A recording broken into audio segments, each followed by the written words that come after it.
hij zei van, ja, het hoeft om mij net, maar het wordt ontzettend waardeerd.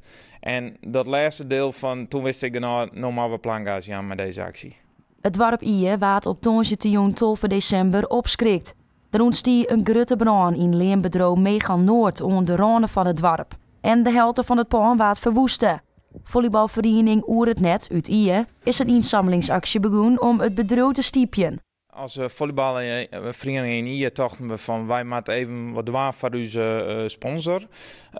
Megan Noord al jarenlang sponsor van volleybalvereniging Oer het Net. En toen wij die tongetjes, de beruchte tongetjes van 12 december door het dorp reden, toen zagen we een bron, want wij moesten weer naar de wedstrijd te volleyballen.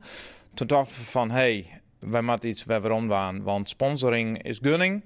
En nu gunnen wij deze ondernemer van Mega Noord een hart onder de riem. Zo'n dit weekend is de actie van de volleybalvereniging in de loft. Op die zit midden wie de teller al oer de €2400. Meer als de vereniging eertocht hier. Wij als bestuur dachten, als we nou een paar €100 ophalen kunnen en dan doen we even een liedse geste richting deze ondernemer, dan zou het fantastisch wezen. Maar het weekend, de Vrede knallen wel tot de €1000 heen en juster de Steiners tot de 2000 en nu zit de teller al haast op €2400. Ja, boven is verwachtingen vanzelfs.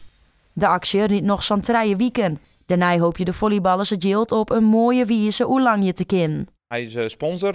Hij is sponsor van onze kledinglijn. Maar daarnaast staat er op het shirt van onze dames Nefobo-team.